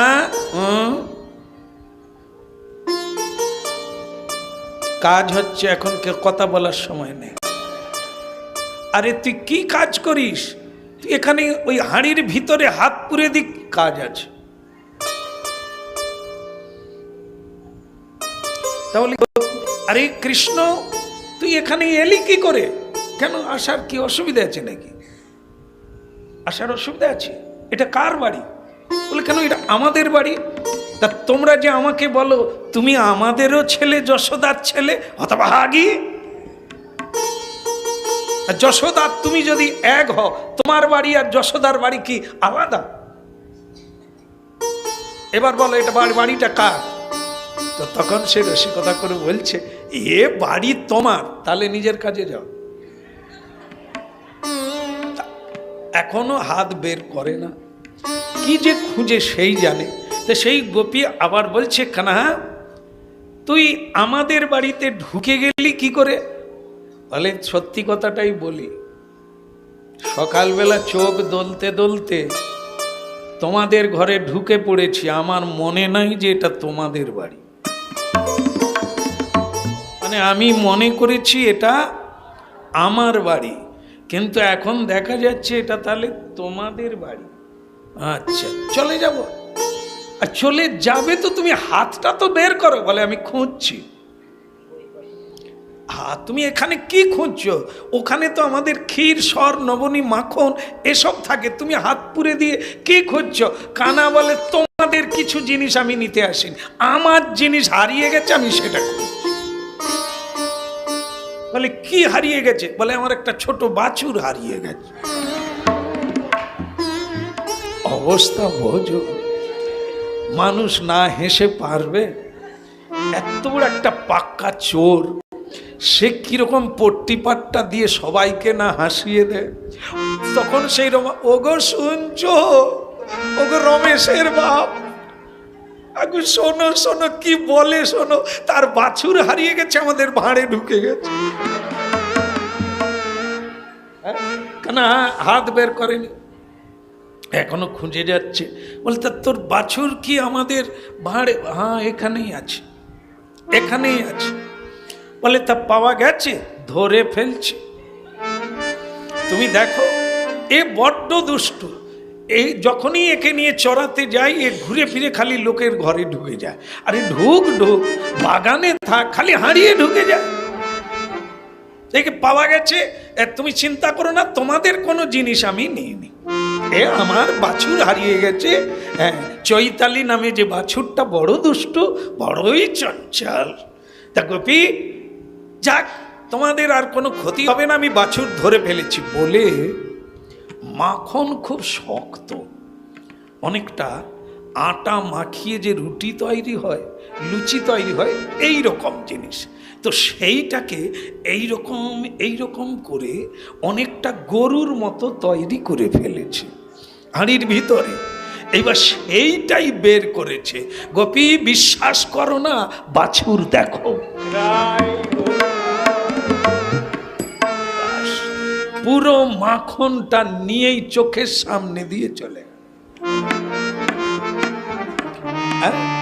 আর এ গোপী বলে, তাহলে তোমার বাছুর পেয়ে গেছে, একে দণ্ড বাড়িতে গিয়ে দেবো। হ্যাঁ, বুঝবে আর কোনোদিন তোমাদের ঘরে যদি ঢুকে, তাদেরই চোখের সামনে তাদের মাখন নিয়ে চলে গেল, বলে আমি বাছুর পেয়ে গেছি। তা সেই ব্রজগোপীর ঘরে চুরি করে নিয়ে গিয়ে কি করে? কৃষ্ণ নিজে খায় না, খায় না তা না, কি হ্যাঁ কি না?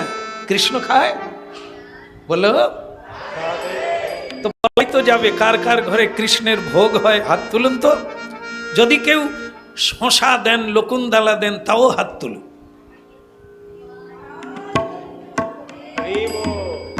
একরকম আমি বাদে আর সব দেয়। তাহলে দেন, মনে করুন যে যা দেন দেন, অল্প হলেও আপনারা ভগবানকে ভোজন দেন।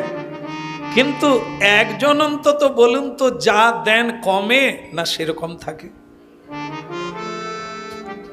তারপরে কে খায়? কারা খায়? আমরাই খাই। ভোগ না হতে হতে এদিকে পাতা করে বসে আছে। ভোগ হলেই চালু হবে, ভোগ হয়নি আত্মীয় ডেকে বসে আছে। ভগবান কি করবে? সেবা করলে আবার উদ্গার করে মহাপ্রসাদ দান করে দেন। যৌ মে ভক্ত প্রযচ্ছতি, ভক্তের দেওয়া, ভক্তির দেওয়া, শ্রদ্ধার দেওয়া যত নিকৃষ্ট বস্তু, নকুলদানা দেন, একটা শসা দেন, দেন, ওটার সঙ্গে কোনো তফাৎ নাই। ক্ষীর মাখন দিয়ে, নানা সবজি দিয়ে ভোগ লাগানো একটা শসাও যদি দেন, সেটা কি বলছেন ভগবান? দেওয়াটাই হচ্ছে মূল বিষয়, কি দিচ্ছে ওটা বিষয় নয়। কি না, ভাব। দেওয়ার সময় যে প্রেমের ভাব, ভালোবাসার ভাবটা, ওই ভাবটা তিনি গ্রহণ করেন।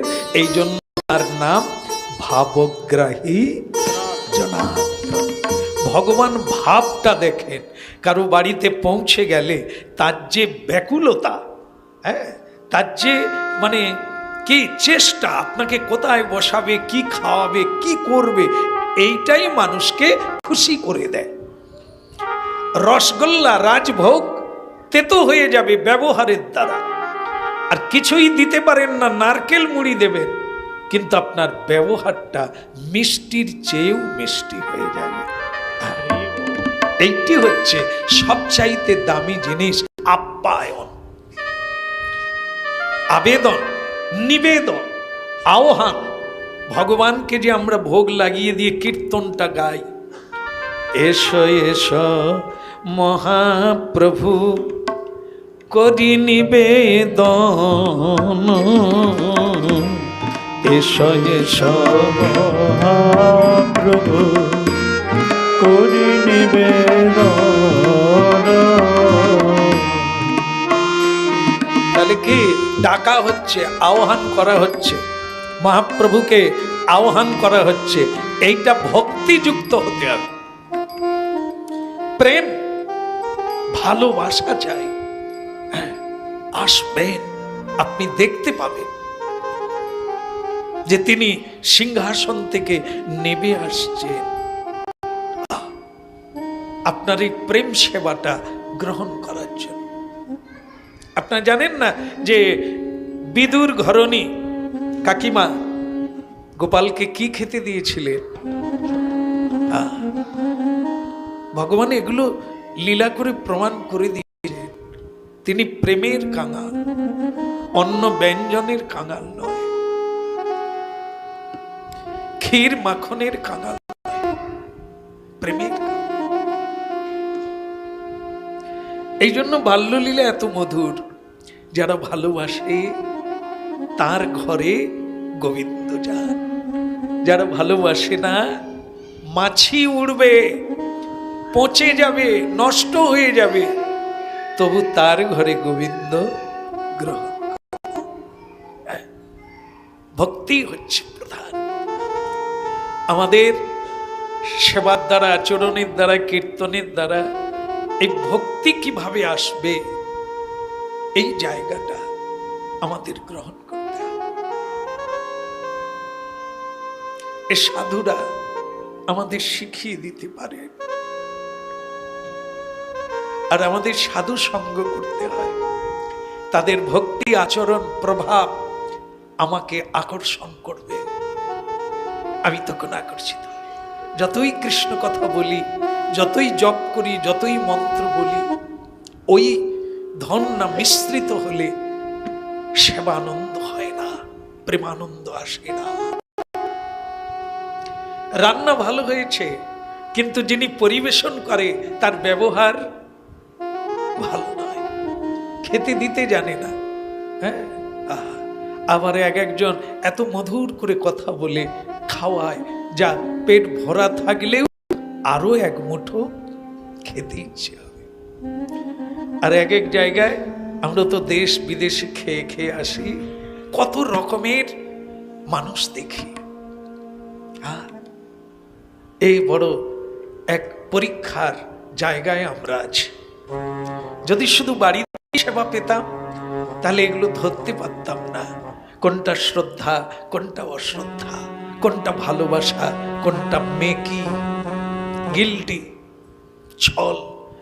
এ ধরার সুযোগ হয়েছে বহু জায়গায় যাচ্ছি বলে, বহু জনকে কাছে পাচ্ছি বলে, এটা অনুভব।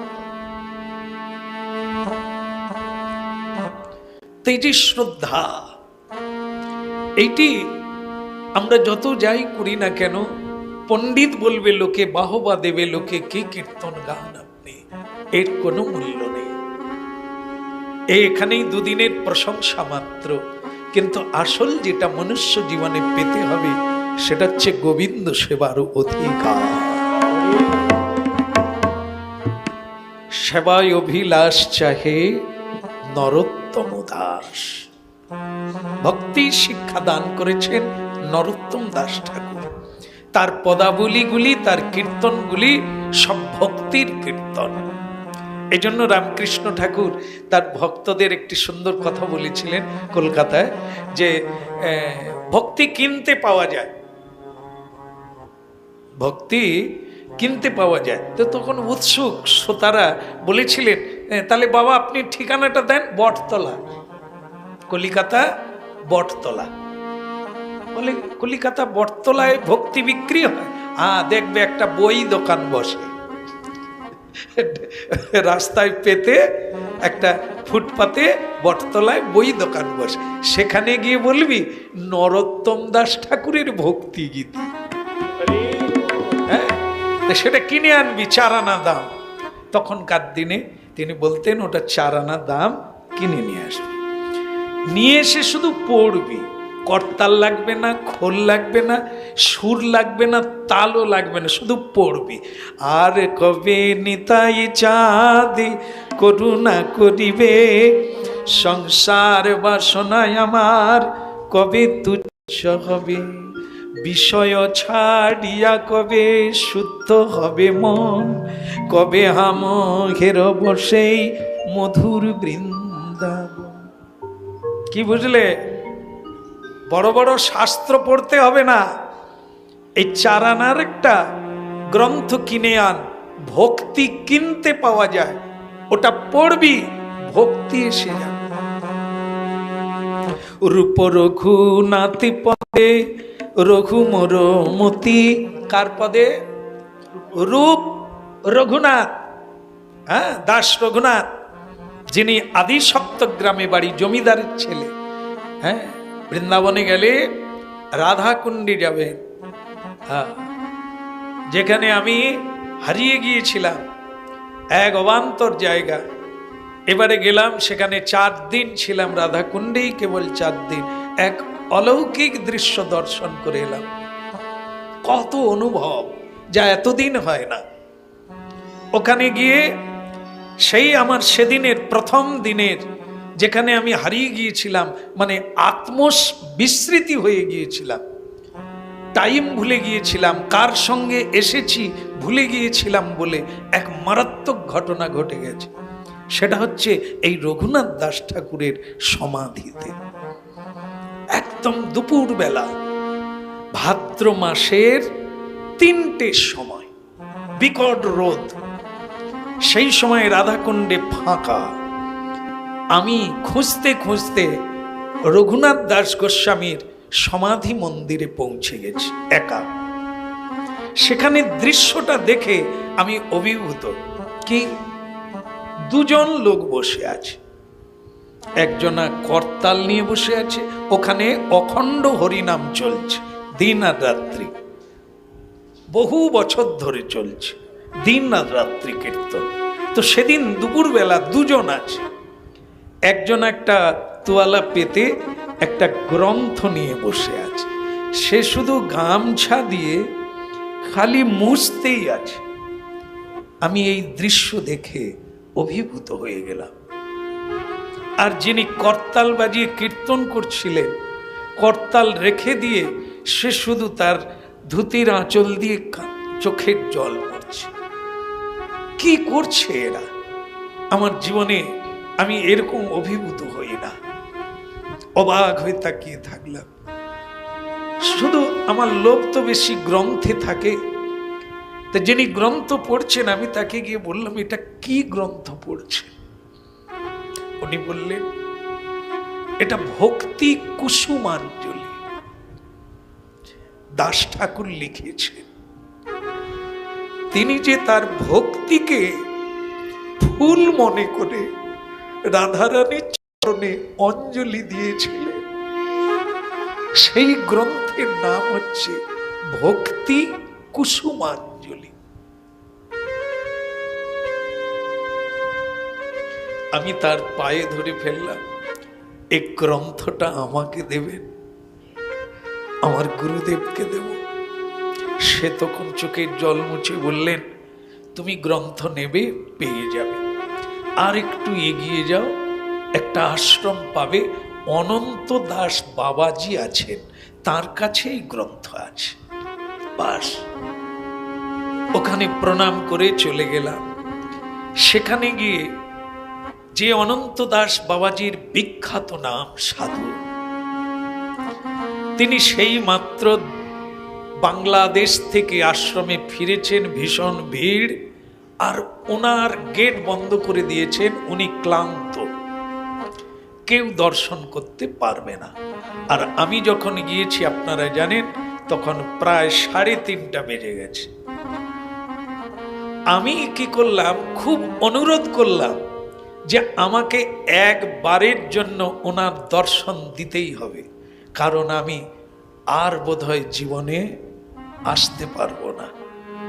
আমি নিজের পয়সা নাই, আসতে পারিনি, লোকের পয়সাতে এসেছি, দয়া করে আমাকে এনেছেন, আর আমার বৃন্দাবন হয়তো নাও আসা হতে পারে, তাই ওনার সঙ্গে আমাকে দেখা করতেই হবে।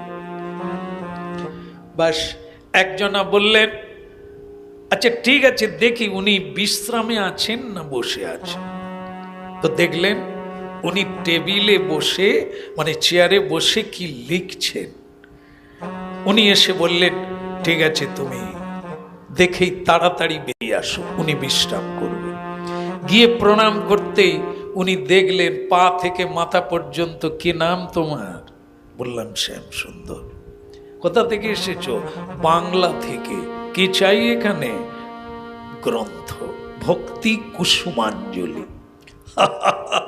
আমি তখন ট্রাউজার পরা, আর একটা ছোট্ট, সে ট্রাউজার কেনা নয়, লোকের দেওয়া, আর একটা গেঞ্জি পরা। আমার পা থেকে মাথা পর্যন্ত দেখে তিনি হেসে ফেললেন, তুমি পড়বে ভক্তি কুসুমাঞ্জলি। রঘুনাথ দাস ঠাকুরের লেখা তুমি পড়বে? আগে না, আমার গুরুদেব পড়বে। তখন আমার গুরুদেব প্রকট আছেন, ওনার নাম দিয়ে দিলাম। বলছেন ঠিক আছে এই গ্রন্থ হবে, কিন্তু ওনার টেবিলে দেখি আর একটা গ্রন্থ, রাধা রস সুধা নিধি। রাধা রস সুধা নিধি, সম্পূর্ণ রাধা রানীর স্তুতি, রাধা রানীর লীলা।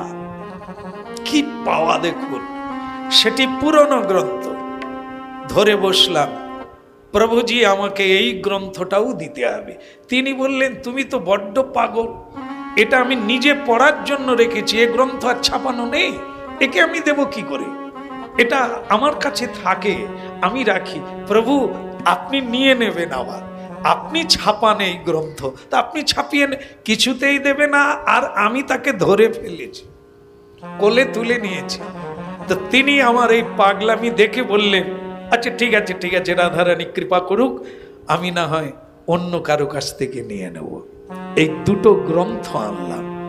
আমার গুরুদেব যে কতক্ষণ কেঁদেছিলেন এই দুটো গ্রন্থ পেয়ে, এনেই ওনার হাতে তুলে দিয়েছিলাম। উনি বললেন তুই তো সত্যি সত্যি আমার জন্য সুধা ছিনিয়ে আনলি, প্রতিদিন একটা করে শ্লোক পড়ব, প্রতিদিন এক ঘট করে অমৃত খাও। সেই রাধা কুণ্ডে সেই রঘুনাথ দাসের কথা এখানে চলে এল। রূপ রঘু নাথ পদে রঘু মোর মতি। এই যে ষড় গোস্বামীর কথা আমরা মন্দিরে রেখে পুজো করি, তাদের নামটা কীর্তনের আগে পাঠের আগে আমরা স্মরণ করি, প্রণাম করি। কেন না, যতই আমি মানে বাগ্মিতা হই না কেন, পণ্ডিত হই না কেন, ওই ষড় গোস্বামীর কৃপা না হলে হরিভক্তি লাভ করা যাবে। দেখুন নরোত্তম দাস ঠাকুর কি বললেন, রূপ রঘুনাথ পদে রঘুমোর মতি, কবে হাম হের বসে যুগল মূরতি। মানে কি আমি তো পারি, আমি কীর্তন করে তো যুগল মূরতি দেখতেই পেতে পারি না। রূপ রঘুনাথের এই ষড় গোস্বামীদের কৃপা হবে, তবে তুমি যুগল মূরতি প্রাপ্ত। এইটি হচ্ছে, এগুলো হচ্ছে সব ভজন মার্গ। এই জন্য ভক্তি কিনতে পাওয়া যায়। ঠাকুর রামকৃষ্ণ বললেন বটতলায় গিয়ে একটা বই দোকানে 4 আনা দিয়ে এই বইটা কিনে নিয়ে। নরোত্তম ঠাকুরের প্রার্থনা, প্রেম ভক্তি চন্দ্রিকা। দেখুন কি নামটাও কি সুন্দর, প্রেম ভক্তি চন্দ্রিকা। এই জন্য কীর্তন করতে পারেন আর না পারেন, নরোত্তম দাস ঠাকুরের কীর্তনগুলি যেগুলো আমাদের আবার কীর্তনিয়া সদা হরিতে কালেকশন করে প্রবেশ করিয়ে দিয়েছি, যাতে কেউ বাড়িতে পড়লেও ভগবানের কৃপা হয়ে যাবে। হ্যাঁ, সুত্তালের দরকার হবে না। রাধে রাধে।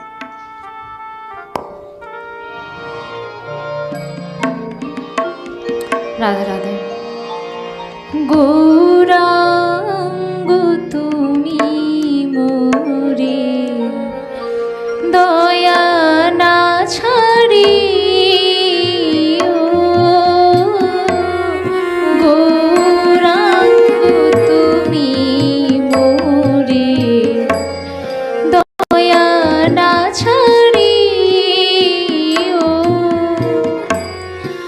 আপন করিয়া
ধুরিয়া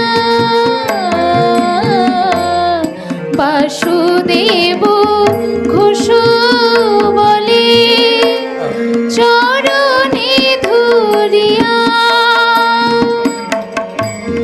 কৃপা করে রাখো মোরে কৃপা করে রাখো মোরে পদ ছায়া দিয়া গৌরাঙ্গ তুমি মোরে দয়া না ছাড়িও গৌরাঙ্গ তুমি মোরে দয়া না ছাড়িও আপন করিয়া রাঙা চরণে রাখিও গৌরাঙ্গ তুমি মোরে দয়া না ছাড়িও গৌরাঙ্গ তুমি মোরে দয়া না ছাড়িও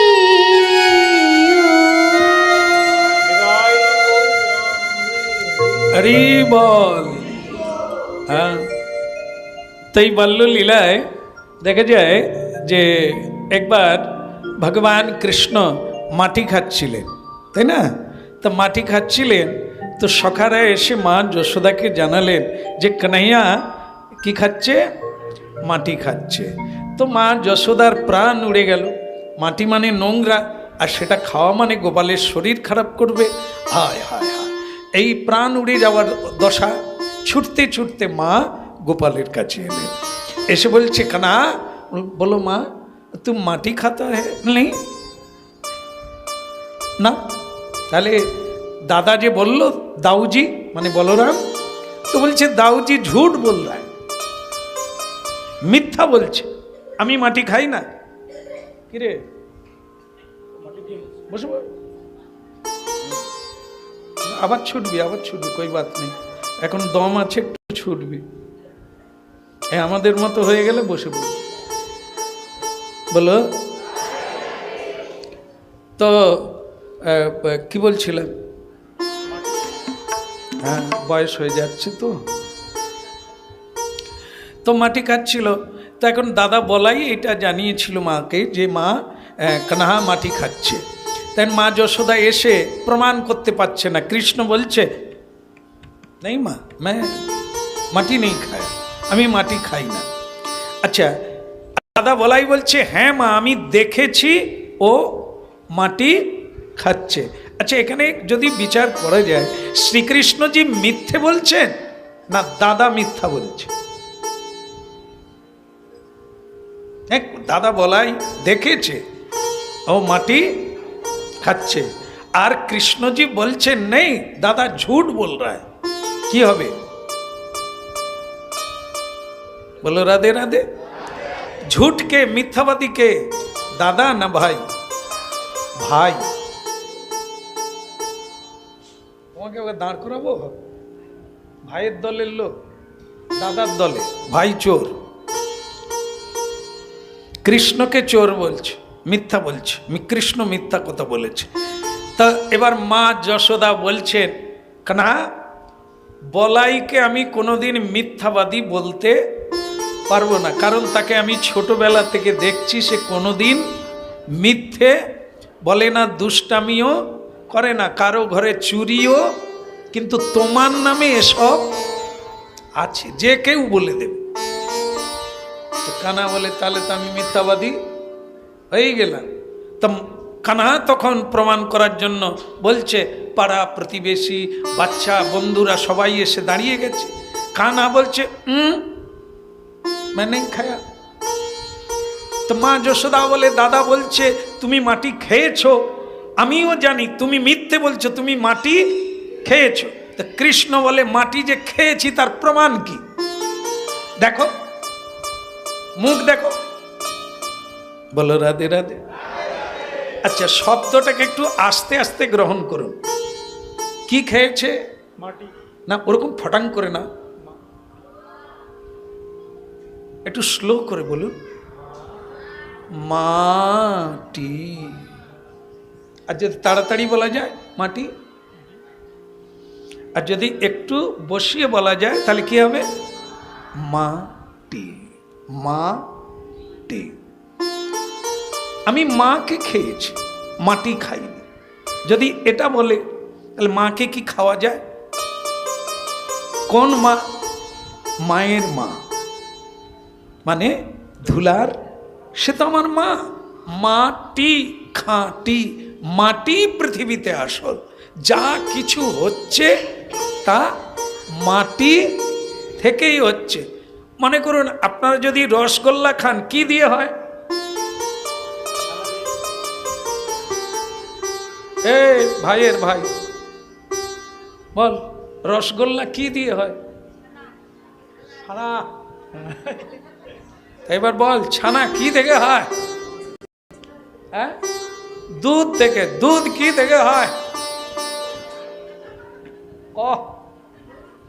গরু থেকে দুধ হয়। গরু কি খেয়ে দুধ দেয়? ঘাস। এবার আসতেছে, ঘাস কোথায় হয়?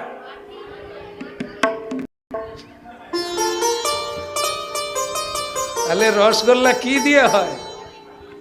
এবার বদলে দিল, বলে মাটি দিয়ে। আগে বলছিল ছানা,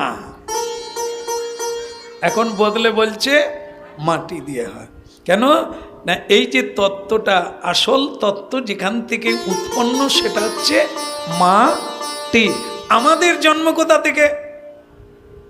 ওই মাটি। কেন না, পৃথিবীতে যখন যজ্ঞ হয়, যজ্ঞের যে ধুঁয়ো উঠে, ধূম, সেই ধূম থেকে মেঘের উৎপন্ন হয়, মেঘ থেকে বৃষ্টি হয়, বৃষ্টি থেকে অন্ন হয়, অন্ন থেকে শুক্র হয়, শুক্র থেকে মানুষের জন্ম হয়। কোথা থেকে গেল? ঘুরে ফিরে সেই মাটি। এ পৃথিবীতে সোনা দানার এত দাম, সেও মাটি থেকে। হিরে, সেও মাটি থেকে তৈরি হয়। পৃথিবীতে যাবতীয় বস্তু সব মাটি থেকে তৈরি হয়। তার আসল মূল তত্ত্ব হচ্ছে মাটি। এখন ভগবান কৃষ্ণ বলছেন, আমি মাটি খাইনি। ঠিক বলছে না ভুল বলছে?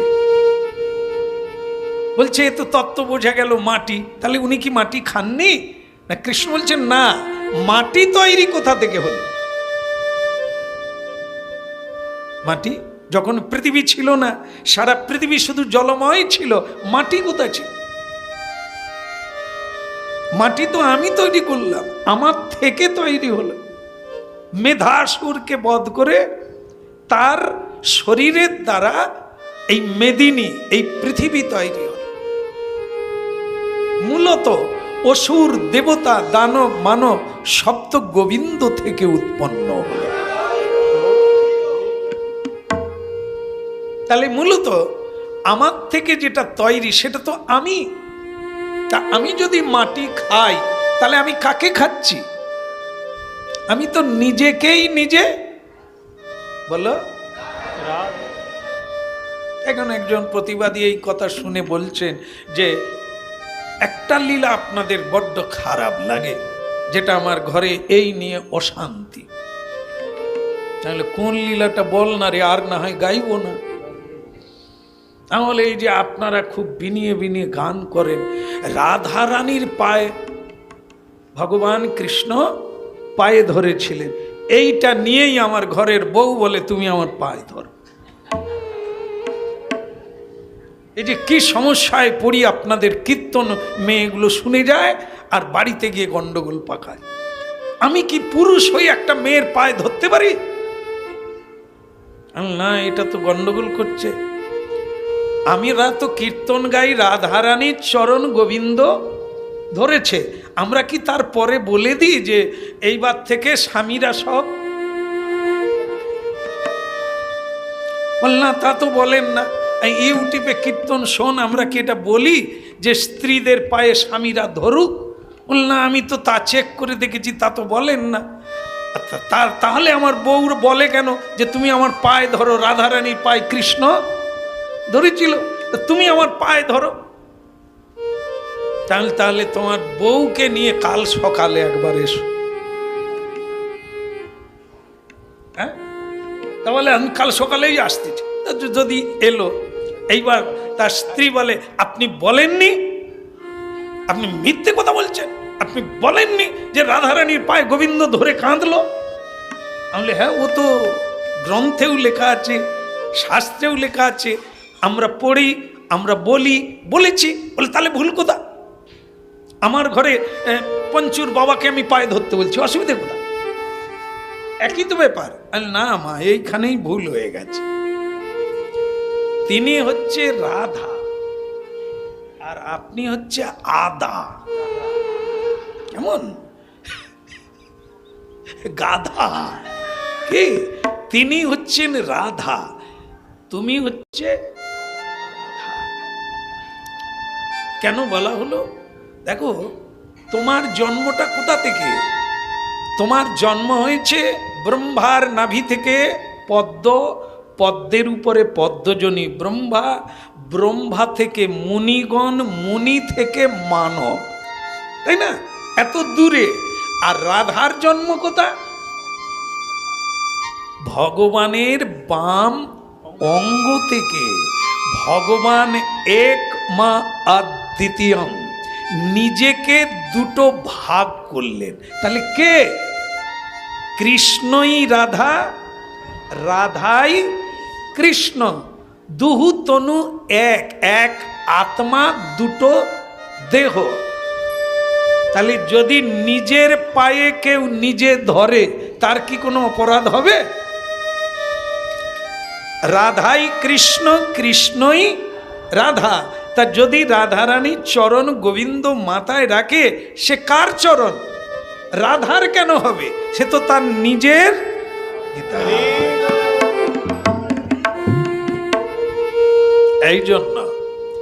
এই জন্য ভাগবত গোড়ার থেকে শুনতে হবে।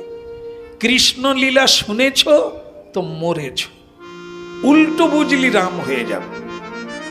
রাধা তত্ত্ব অত্যন্ত গোপনীয়, ব্রহ্মাদি দেব দুর্লভ, স্বয়ং ভগবানের কাছেও রাধারানীর চরণ দুর্লভ। ভগবান রাধা নাম জপ করেন, কীর্তন করেন, সাধনা করেন রাধারানীকে পাওয়ার জন্য। আমরা যা বুঝে আছি একেবারে ভুল। এই জন্য এ অনেক দূরের জিনিস। আগের গুলো কমপ্লিট করো, আগের ক্লাস কমপ্লিট করো। বৃন্দাবনে হচ্ছে ওখানের অনুরাগের ভজন, রাগ মার্গ বৃন্দাবন। আর তার বাইরে সারা পৃথিবী হচ্ছে বৈধি ভক্তি। আমাদের বিধিসম্মত ভজন করতে হবে। এখন অনুরাগের ভজন, ওটা হচ্ছে বৃন্দাবন।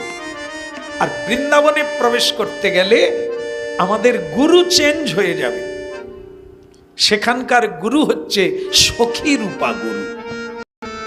তারই পরম্পরায় আমরা ভজন করছি, কিন্তু ওখানে যেতে গেলে তার আলাদা গুরু আছে। সেই গুরুর কাছে যেতে হবে, তার কাছে সখী ভজন নিতে হবে, সখী হতে হবে। এ দেহ ত্যাগ করে সখী রূপা দেহ প্রাপ্ত হবে, তবেই তুমি সখী ভাবের অনুভূতি। চলো দেখে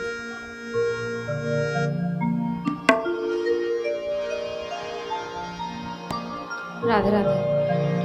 কৃষ্ণ কৃষ্ণ বল মুখে, কৃষ্ণ